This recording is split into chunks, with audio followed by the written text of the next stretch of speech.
নমস্কার সকলকে আমার আন্তরিক শুভেচ্ছা অভিনন্দন এবং ভালোবাসা জানিয়ে শুরু করছি জীবনের আলো অনুষ্ঠান। দেখুন, আগামী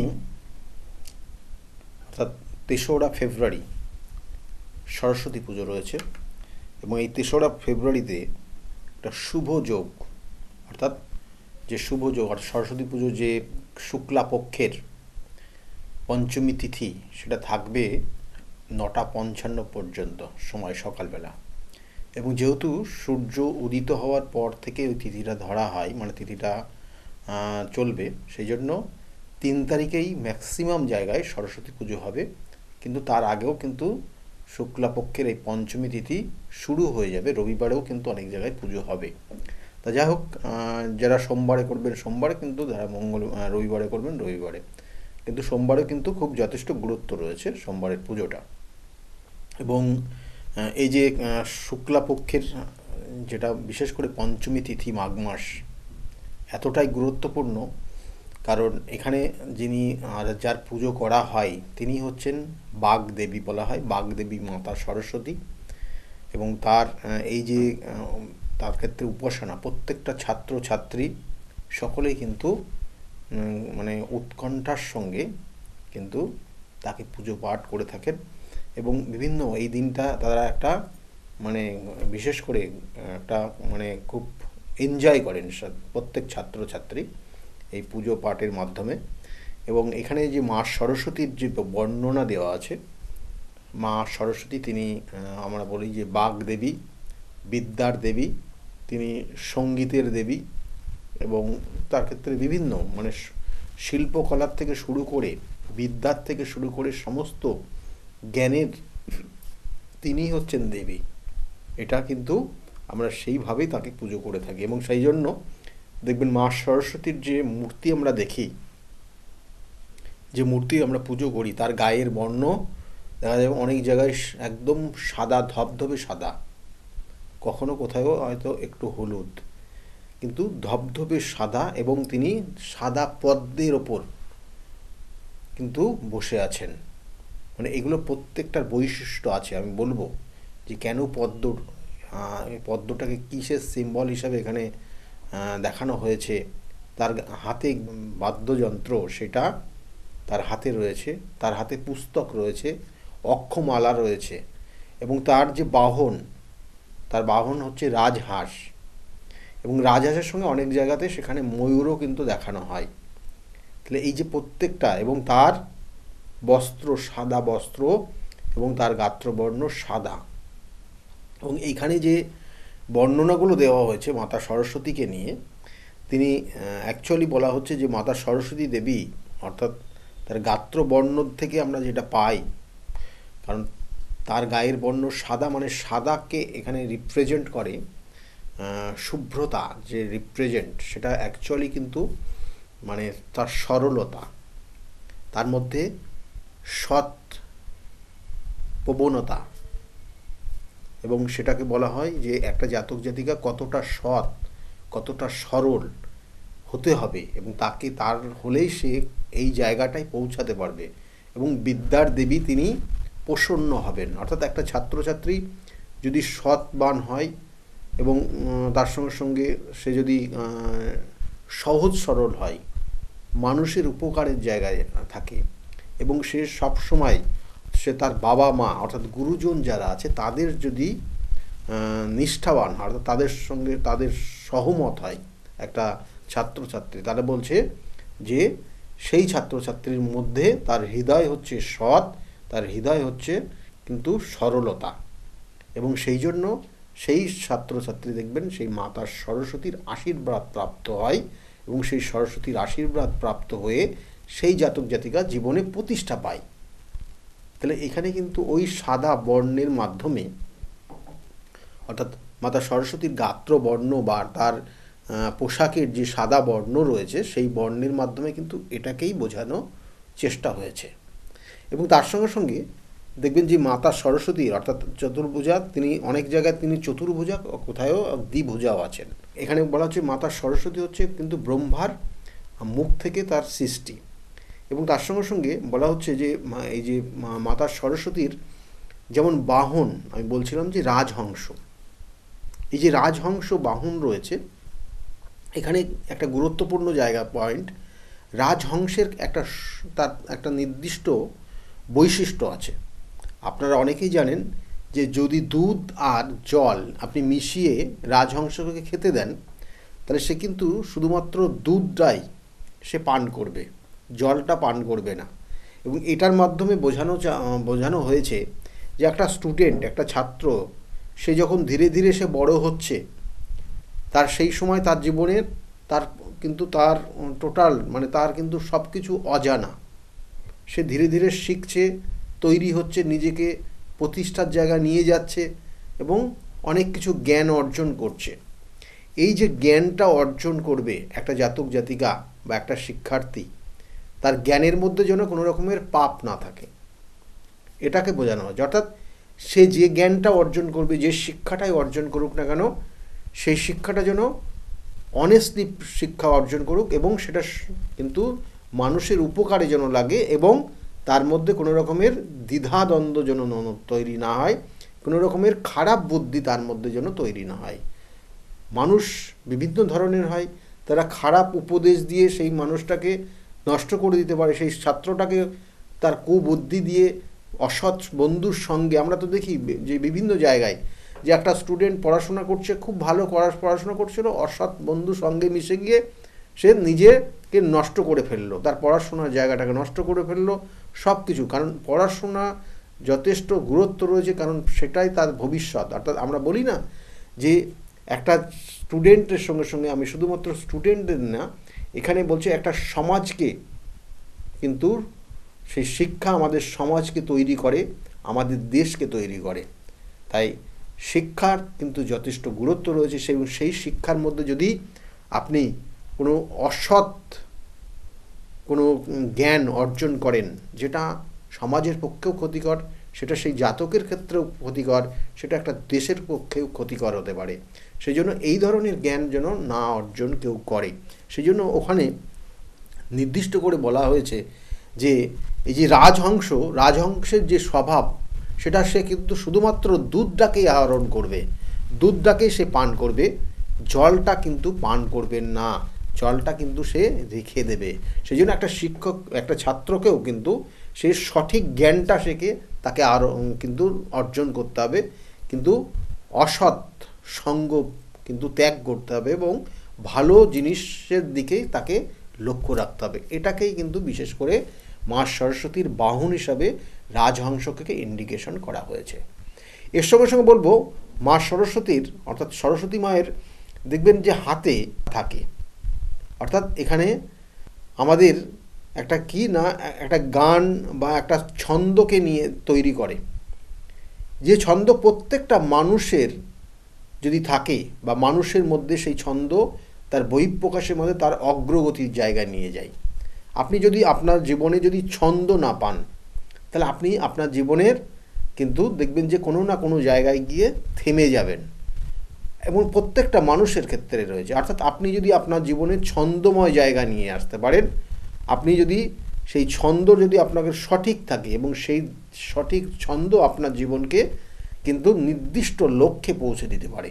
সেই জন্য এখানে বিশেষ করে মা সরস্বতীর হাতে রয়েছে একটা নির্দিষ্ট ছন্দের বহিঃপ্রকাশ দেয়, এবং তার সঙ্গে সঙ্গে মা সরস্বতীর হাতে রয়েছে কি না, পুস্তক রয়েছে, বই। এখানে বইকে ইন্ডিকেশন হচ্ছে জ্ঞান। আপনি যে কোনো জ্ঞান অর্জন করার ক্ষেত্রে আপনার পুস্তক বা বই কিন্তু অপরিহার্য। আপনি দেখবেন যে হয়তো আপনাকে কেউ সামনাসামনি আপনার কিছু হয়তো উপদেশ দিচ্ছে, যে উপদেশ আপনি শুনলে হয়তো বিরক্ত বোধ করবেন অনেক সময়, কিন্তু আপনি পুস্তক দেখে যে বই বা পুস্তক দেখে যে জ্ঞান আপনি অর্জন করবেন, যে উপদেশ আপনি পাবেন, সেটা কিন্তু আপনার কখনো কোনো রকমের দ্বিধাবোধ হবে না আপনার মধ্যে। অর্থাৎ এই পুস্তক আপনাকে জ্ঞানের ভাণ্ডারকে বৃদ্ধি করে এবং ধীরে ধীরে আপনার অগ্রগতির জায়গা, অগ্রগতি বা আপনার যে আগামী দিনের যে নির্দিষ্ট লক্ষ্য, সেই লক্ষ্যে পৌঁছানোর জন্য সঠিক দিশা দেখায়।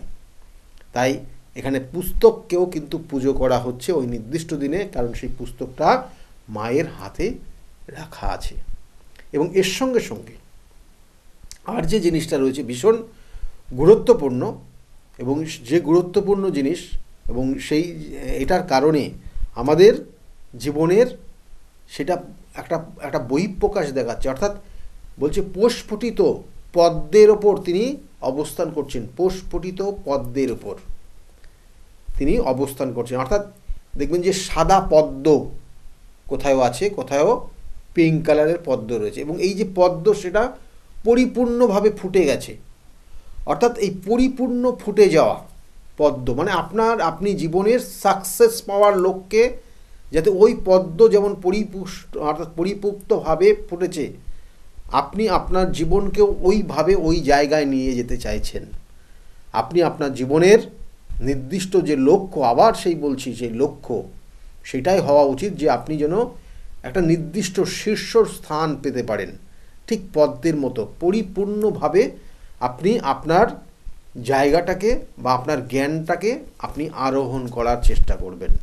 প্রত্যেক মানুষের সেটাকেই কিন্তু ইঙ্গিত দিচ্ছে এই পদ্মের ওপর কিন্তু অবস্থানরত মা সরস্বতীকে ইঙ্গিত করছে। এবং এর সঙ্গে সঙ্গে আবার আর একটা জায়গা বলবো, অনেক জায়গায় দেখবেন যে বা আমাদের যে বিগত দিনের যেমন বললাম যে চতুর্ভুজা মা সরস্বতী, এবং সেখানে কিন্তু অবস্থান রয়েছে তার বাহন হিসাবে অনেক জায়গাতে ময়ূর আছে।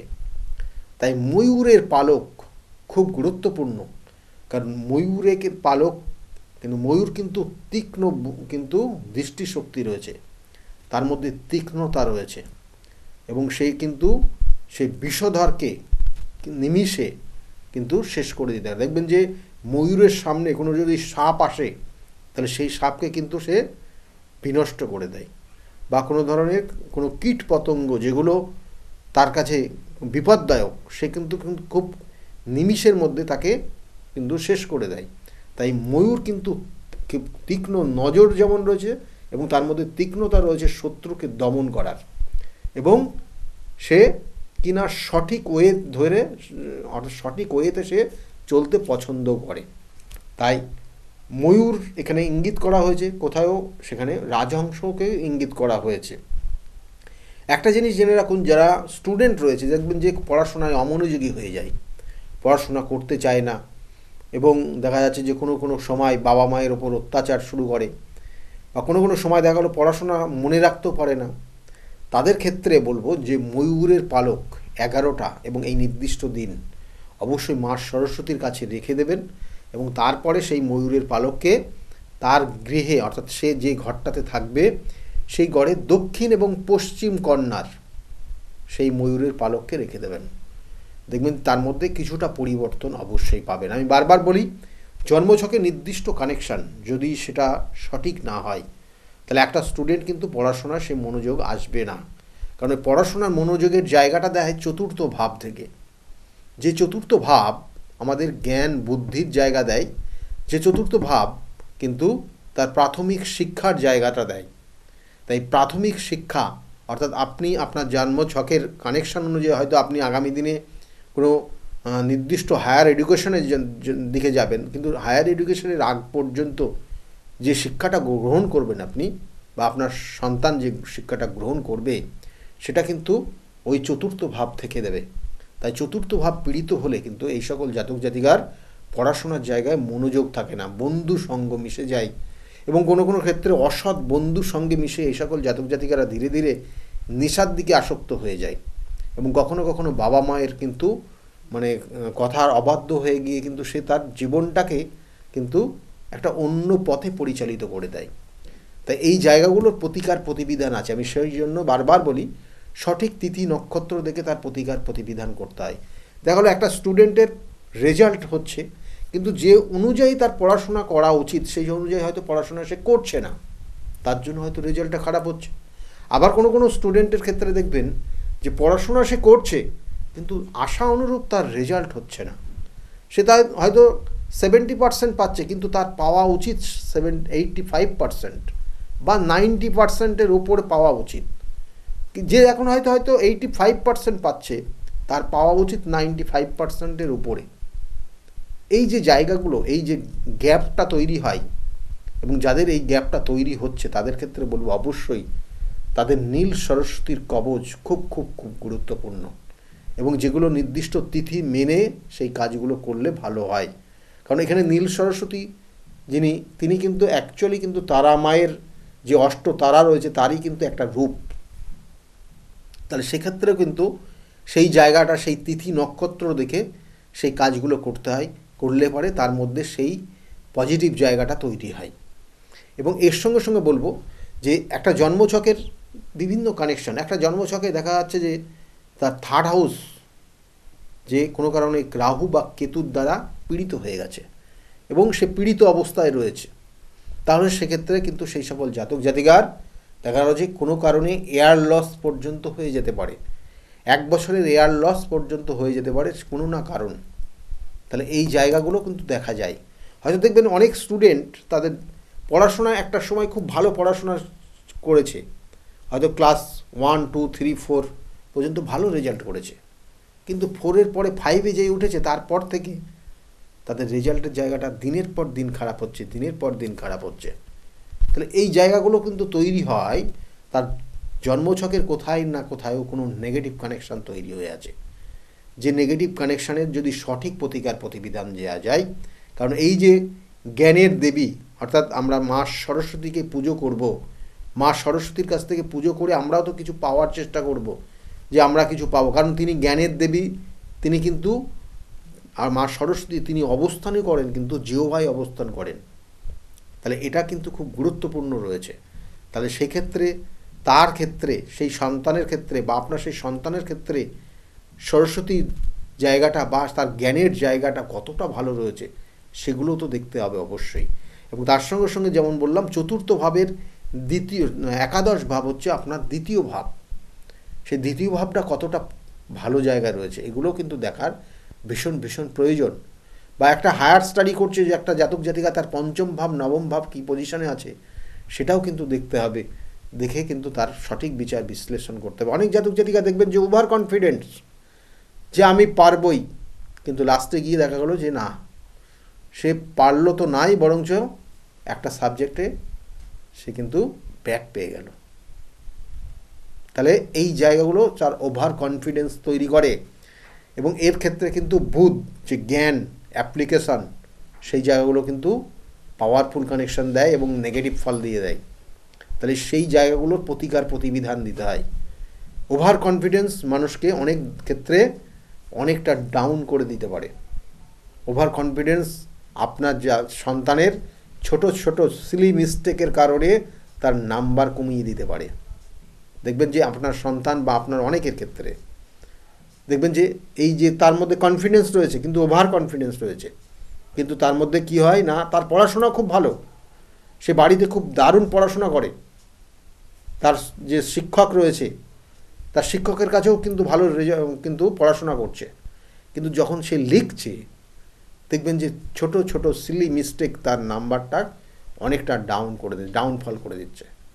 এবং ওই ছোট ছোট সিলি মিস্টেক সেটা যদি অঙ্কের ক্ষেত্রে হয়, ম্যাথের ক্ষেত্রে হয়, তাহলে সেক্ষেত্রে জানবেন যে পুরোপুরি জিরো হয়ে যায়।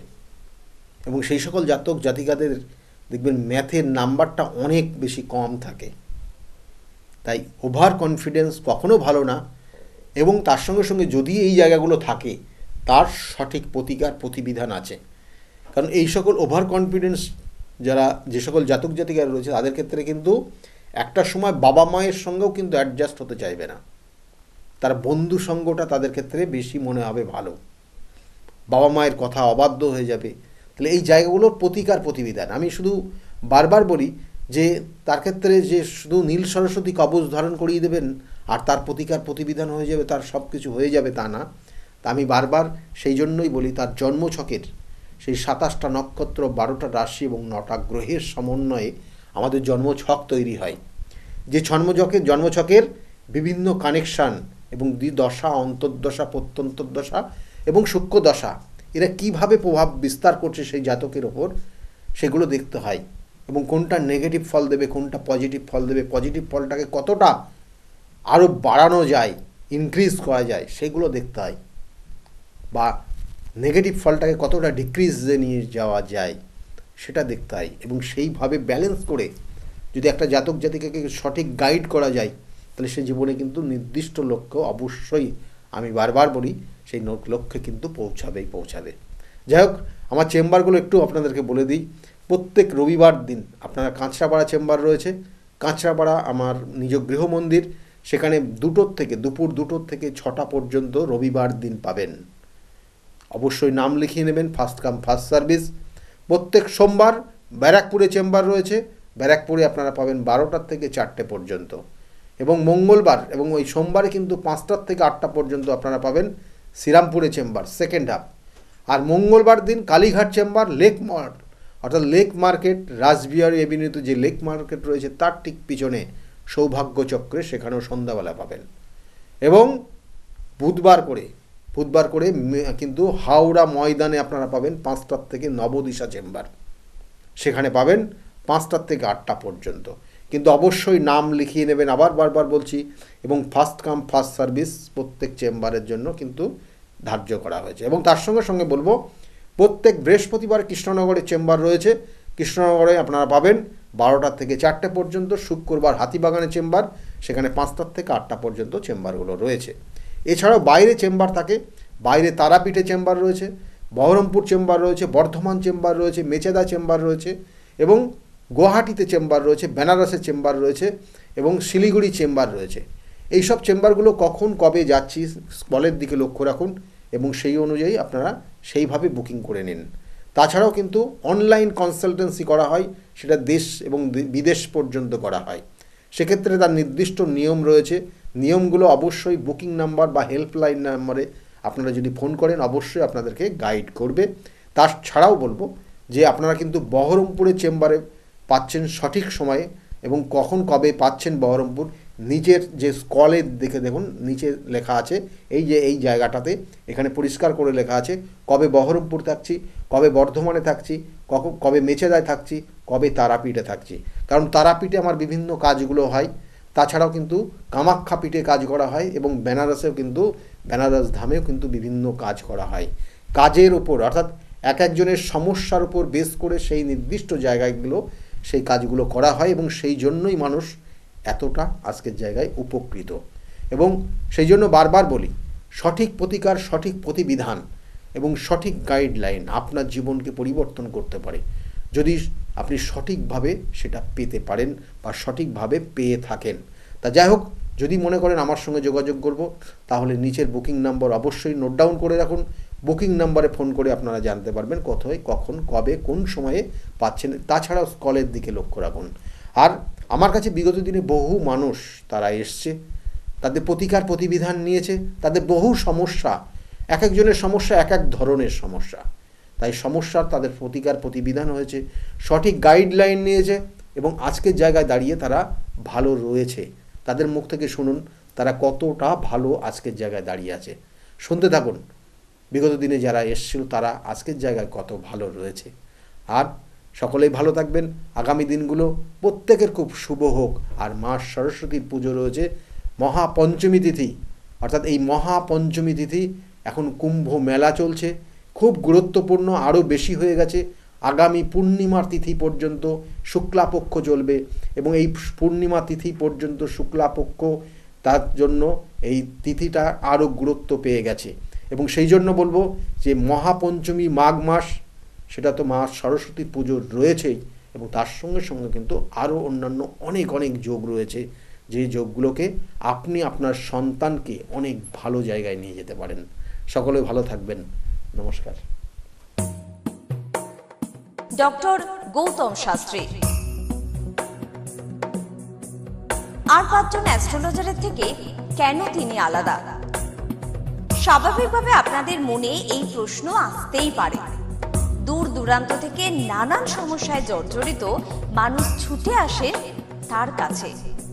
গ্রহদোষ হোক কিংবা কাল সর্পদোষ, অথবা ধরুন মাঙ্গলিক দোষ কিংবা অন্য যে কোনো সমস্যা, তারা জানেন সব সমস্যা স্থায়ী সমাধানে এক এবং অদ্বিতীয় ডক্টর গৌতম শাস্ত্রী। চলুন আজ আপনাদের সাথে পরিচয় করিয়ে দিই এমন কিছু মানুষের এবং শুনে নিই তাদের কথা। আমার বাবা 2021 সালে প্রথমবার স্যারের কাছে আসেন, আর মানে বাবার ব্যাপারে যে প্রেডিকশনগুলো করা হয় মানে প্রত্যেকটা প্রেডিকশন প্রচণ্ড অ্যাকিউরেট ছিল। তারপরে তো বাবার বিভিন্ন কাজে মানে স্যার হেল্প করেছেন, যেগুলোতে রেমিডি দিয়ে প্রত্যেকটা কাজই তারপর মানে খুব আমরা ফলও পেয়েছিলাম। তারপর মা আমায় নিয়ে আসে। আমার ব্যাপারেও স্যার যে প্রত্যেকটা প্রেডিকশন করে প্রত্যেকটাই এতটাই অ্যাকিউরেট ছিল, মানে অনেকটা অবাক করার মতোই অ্যাকিউরেট ছিল। আর মানে মনে হয়েছিল আরও আগে আসলেই ভালো হতো, আরও অনেক কিছু বেটার হতে পারতো। কিন্তু তারপরে যখন রেমিডি নেওয়ার পরে আর প্রচণ্ড অনেক রকম ফল পেয়েছি আমি, আমার মা, আমার বাড়িরও সবাই এসেছে, মানে সবাই অনেক ভালো ফল পেয়েছি। আর মানে স্যার শুধুমাত্র ফলের দিক থেকেই না, এখানে এসে পুজো দিয়ে স্যারের ব্যবহারও খুব ভালো। আর মানে প্রত্যেকটা জিনিসের ক্ষেত্রে তিনি মানে খুব অ্যাটেন্টিভ, খুব ভালোভাবে শোনেন, প্রত্যেকটা জিনিসে সেভাবেই সলিউশন দেয়। তো আমি এসে তো খুব ভালো ফল পেয়েছি। আপনারা যদি দেখে থাকেন আসবেন, মানে অবশ্যই ফল পাবেন। স্যারের কাছে আমি 2019 সাল থেকে আসছি। তো আমি স্যারের কাছে এসে আমি স্যারের যা প্রেডিকশন ছিল সবগুলোই মিলে গেছে এবং হুবহু আমার কিছু না বলার আগেই উনি সব কিছু বলে দিয়েছিলেন। তাই জন্য আমি ফল পেয়েছি বলে আমি ওনার কাছে এত দূর কাঁচরাপাড়াতে এসেছি। দাদার কাছে এসে আমি আমার নিজের সংসারের যা দায়িত্ব ছিল, অসুবিধা ছিল, সেই সবগুলোও আমি পেয়েছি। কি কাজকর্ম ছিল না, সেই সব কাজকর্মগুলোও আমি নিজের এতে পেয়েছি, সব কিছু পেয়েছি। যেখান থেকে যা আমি ঋণ করেছিলাম সেগুলোও আমি আজ শোধ করতে পেরেছি। নিজেকে অনেক সংসার থেকে আমি মুক্ত হতে পেরেছি সব কিছু করে।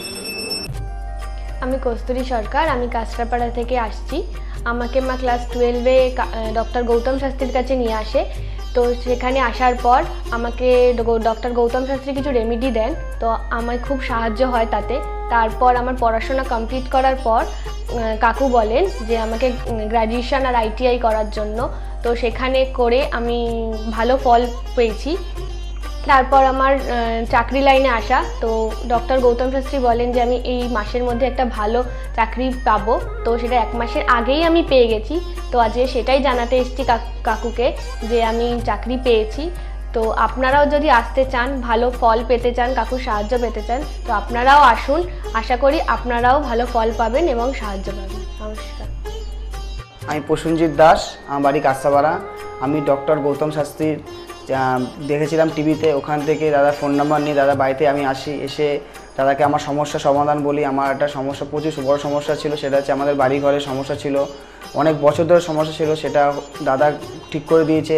এখন সেটা আমি বাড়ি করতেও চলেছি। তার সাথে সাথে আমার ব্যবসা বাণিজ্য কিছুই করতাম না, এমনি একটা নর্মাল কাজ করতাম।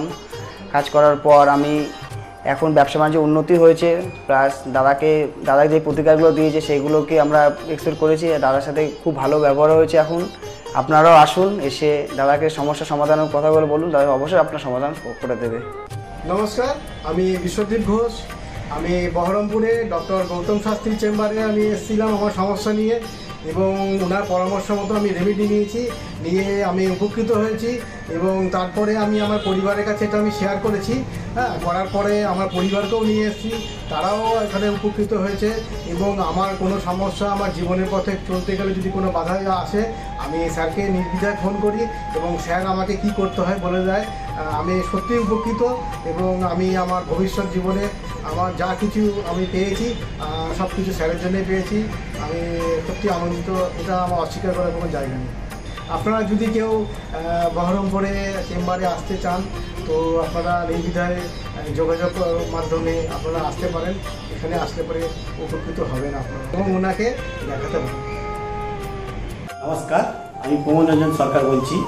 আমি 5 বছর ধরে খুব সমস্যার মধ্যে ভুগছিলাম এবং আমার ফ্যামিলিও খুব সমস্যার মধ্যে ভুগছিল।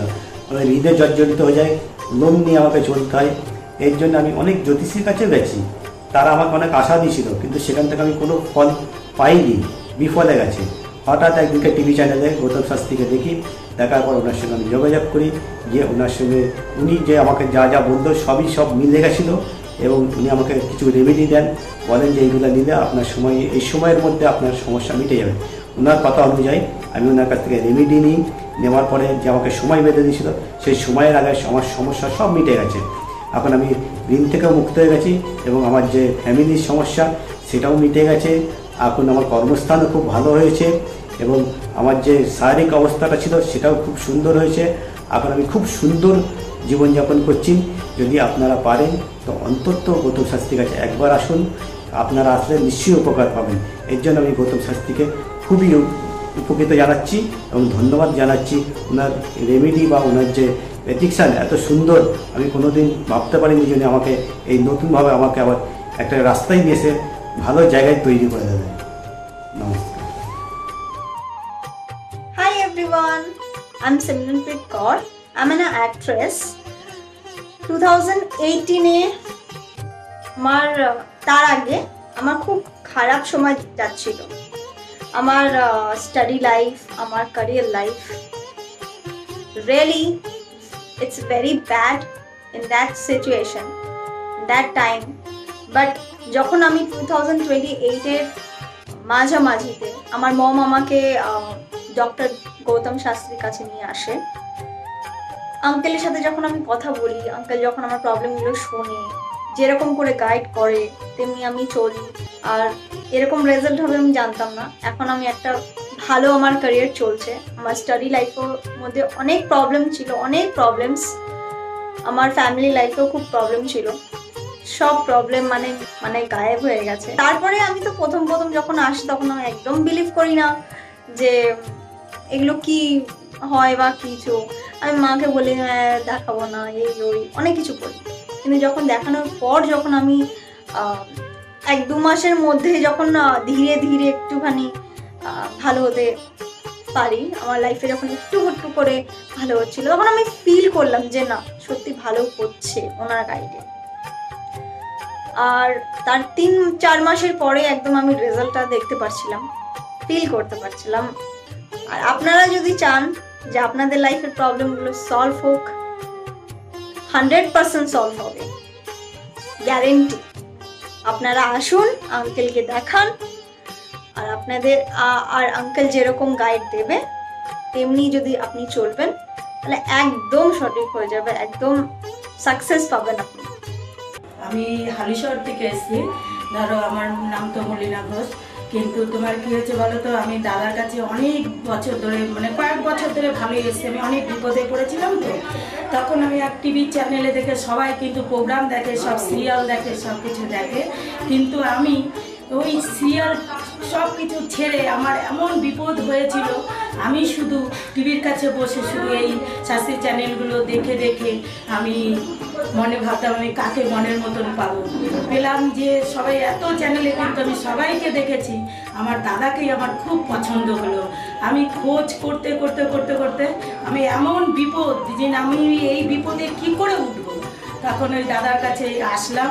খোঁজ পেয়ে চিকিৎসা করতে তখন দাদার কাছে এসে আমার অনেক বড় বিপদ ছিল, আমার ছেলে স্বামী সব নিয়ে আমার বাড়ির খুব অবস্থা খারাপ ছিল। আজকে ওনার কাছে এসে আমি অনেক উপকার পেয়েছি।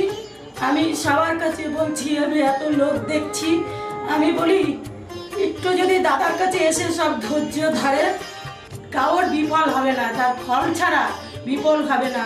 আমি ভাবি যে আমি অনেক লোকও পাঠিয়েছি, আমরা যদি প্রচার করতে পারি, অনেকে আছেন এই দাদার কথা বলবো না, কিন্তু না বলেন, মানুষ যদি বিপদের হাত থেকে বাঁচে সবারই তো ভালো হয়। কিন্তু দাদার কাছে আসার পরে আমার মাঝে একটা এমনও বিপদ গেছে, এই দাদাই আমাকে এই বিপদের হাত থেকে উঠিয়েছে। এর জন্য আমি দাদার কাছে সারা জীবনের জন্য কৃতজ্ঞ থাকি। দাদাকে চাই দাদাও ভালো থাকুক, আমরাও যেন দাদার কাছে এসে দাদা আরও সুস্থভাবে যেতে পারি। নমস্কার, আমি মেলিনা থমাস। আমি গত 1 মাস আগে থেকে ডিপ্রেশনে ভুগছিলাম এবং আমার অনেক রকম সমস্যা দেখা দিচ্ছিল। আমি আমার মায়ের থ্রু থেকে জানতে পারি ডক্টর গৌতম শাস্ত্রীর কথা, এবং আমি সেখানে আমার প্রবলেমগুলো নিয়ে আসি এবং তার কথা মতো আমি প্রতিকারগুলো করি এবং সেই কথা মতো আমি চলতে থাকি। এখন আমার কাছে অনেক জবের অপরচুনিটিস আসছে এবং আমার আগের যে সমস্যাগুলো ছিল সেগুলোও গেছে। আমি সিলেকশন করছি কোন জবটা করব এবং যে কোনো একটা জব আমি সিলেক্ট করব। এবং আগেও আমি ডক্টর গৌতম শাস্ত্রীকে অনেক ধন্যবাদ জানাচ্ছি এই আমাকে এত কিছু করে দেওয়ার জন্য। এবং আপনারা চাইলে আপনারাও আসতে পারেন নিজেদের অসুবিধা নিয়ে এবং তার কাছে এসে সমস্যাগুলোর সমাধান করতে পারেন। আপনারা যদি তার কথা মতো চলেন আপনারাও আমার মতো ভালো ফল পেতে পারেন। আমার নাম অনুপ চন্দ্র, আমি স্যারের কাছে লাস্ট 3 বছর ধরে আসছি। আমি প্রথমবার আমি স্যারের যোগাযোগ পাই কোনো বন্ধুর মাধ্যমে, তারপরে আমি আবার স্যারের কাছে আসি। তারপরে আমি বিজনেস রিলেটেড স্যারের সাথে কিছু ডিসকাস করি, দিয়ে আস্তে আস্তে আমার সব প্রবলেম সলভ হয়ে যায়। এখন আমি বিজনেস একটা ভালো জায়গায় দাঁড়িয়ে আছি। আমি সবাইকে একটা অনুরোধ করবো কি আপনারা স্যারের কাছে একবার আসুন, নিজের প্রবলেমগুলো জানুন, সলিউশনগুলো জানুন। আশা করি একটু টাইম লাগবে কিন্তু সব প্রবলেমের সলিউশন পেয়ে যাবেন। ধন্যবাদ। নমস্কার, আমি সুমন কুমার, আমি ভোজবাজার থেকে এসেছি এখানে। আমি গৌতমবাবুর সঙ্গে মোটামুটি 2 বছর ধরে পরিচিত আছি। আর ওনার সঙ্গে পরিচয় হওয়ার পর আমার অনেকগুলো সমস্যা ছিল যে আস্তে আস্তে ঠিক হয়েছে, আর কটা সমস্যা এবং আছে সেটাও মোটামুটি ঠিকঠাক পথে যাচ্ছি আমি। আর আজকে আমি এই অনুষ্ঠানে এখানে কাঁচরাপাড়ায় এখানে এসেছি। আমি এখানে এসে পুজোতে সম্মিলিত হলাম, আর খুব ভালো লেগেছে। আর আশা করি আমার যেগুলো সমস্যা আছে সেগুলো মিটে যাবে। আর খুব ভালো লেগেছে এখানে এসে, আর অনেক ধন্যবাদ জানাচ্ছি। আমার নাম রাকেশ মণ্ডল, গ্রাম ডবলপোতা। এই দাদার কাছে এসেছিলাম, অনেক প্রবলেম ছিল, সেই প্রবলেম কিছুটা সলভ হচ্ছে এবং হবে। এই অমাবস্যার দিন এই যজ্ঞ হচ্ছে, অনেক দূর দূর থেকে মানুষজন আসছে, কাজ হচ্ছে বলে সবাই তো আসছে, আমিও এসছি, আবারও আসবো। শুনলেন তো, এনাদের প্রত্যেকের আশা, ভরসা এবং বিশ্বাসের একটাই নাম, ডক্টর গৌতম শাস্ত্রী, যার সম্পর্কে আমরা এত কিছু শুনলাম। চলুন এবার দেখে নিই তিনি কি বলছেন। আজকের যে ফিডব্যাক আপনারা পাচ্ছেন এগুলো কিন্তু আমার সবটাই আমার গুরুদেবের আশীর্বাদ। কারণ গুরুদেব আমাদেরকে একটাই জিনিসই বলেছিলেন যে যেভাবেই হোক মানুষকে উপকার করলে তোমার কিন্তু আগামী দিনে দেখবে তোমার মানুষ কিন্তু তোমার পাশে এসে দাঁড়াবে। এবং সেইভাবেই আমি কিন্তু যেভাবে সকলের উপকার বা আমি যতটা কাজ করছি সকলে উপকৃত হচ্ছে, এবং এর জন্য আমিও কিন্তু খুব আনন্দ পাই যখন তারা বলে যে না দাদা আমি আপনার এই কারণে এই জন্য এসেছিলাম, এই কাজটা আমি পেয়ে গেছি। সুতরাং আমিও চাই যে এইভাবে মানুষের পাশে থেকে মানুষকে সহযোগিতা করে মানুষকে আরও ভালো জায়গায় পৌঁছে দেওয়া। যাদের খুব দুঃখের মধ্যে কষ্টের মধ্যে আছে তাদেরকে কিছুটা গাইড করে তারা যদি আরও ভালো জায়গায় যেতে পারি এবং ভালো জায়গায় তাদেরকে যদি নিয়ে যেতে পারি, এটাই হচ্ছে আমার মেন উদ্দেশ্য। অর্থাৎ তারা যদি আরও ভালো জায়গায় যেতে পারে, সেখান থেকে যে আনন্দ উপভোগ করতে পারবো আমি, সেটা কিন্তু চিরস্থায়ী থেকে যাবে। তাহলে আর দেরি কেন, চটপট ফোন করুন 9836410969 অথবা 8335805241 এই নাম্বারে। শুধুমাত্র একটি ফোন, যা পাল্টে দিতে পারে আপনার গোটা জীবন। জ্যোতিষবিদ, বাস্তুবিদ, হস্তরেখা বিশারদ ও spiritual guide doctor Gautam Shastri, এক এবং অদ্বিতীয়।